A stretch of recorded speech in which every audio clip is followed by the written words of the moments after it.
There remains an interesting footnote involving the inscription of a Kepler triangle into a circle. First, one constructs a Kepler triangle with leg lengths 1 and the square root of phi, and hypotenuse length phi. Then one extends it into a square with each side length square root of phi. Lastly, one circumscribes the Kepler triangle in an enclosing circumference. Once one has done this, a diagram like the one depicted emerges, in which the perimeters of the square 4 times the square root of phi and the circle pi times phi coincide up to an error less than 0.1%.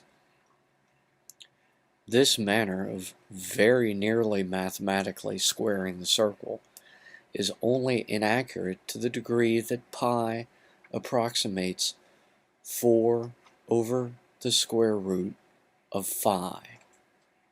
However, can never be exactly equal to 4 over the square root of phi, because pi is a transcendental number sum. Though there is much ado over the transcendental nature of pi, the term merely means that all infinite continued fractions with bounded terms that are not eventually periodic are transcendental, while eventually periodic continued fractions correspond to quadratic irrationals. Therefore, pi has been proven transcendental because its continued fractioning, its post-decimal place integer sequence, can provably go on into a literally uncountably infinite number sum set, whereas the golden ratio, called now phi, is still considered to be merely irrational because, although one has not yet been found, it is expected that the post-decimal continued fractioning of phi has a definite end.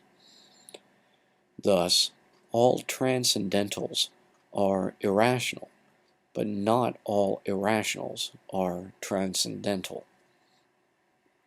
Again, the golden ratio, or phi, is not considered transcendental because it is a root of the polynomial equation x squared minus x minus 1 equals 0.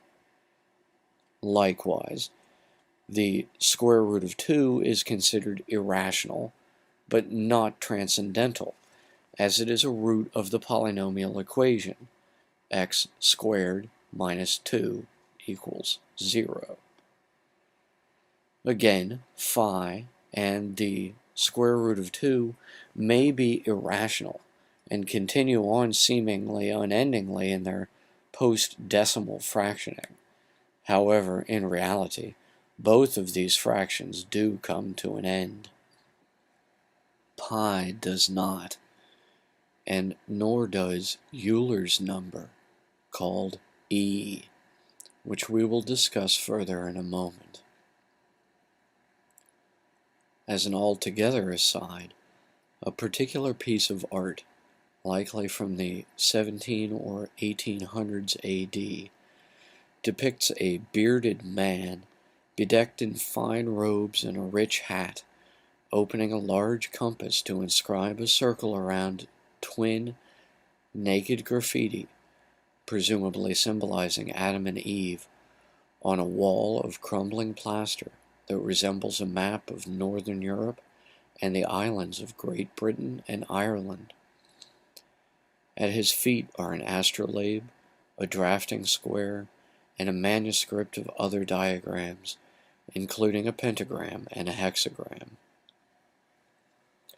The arrangement of geometric elements in this depiction of the inscribed circle on the wall are of particular noteworthiness, While the large triangle circumscribed by the compass's circle appears to be symbolic of the golden ratio, or phi, the lower half of it, wherein are shown the nude graffito man and woman, contains the characters in a circle bound inside a square.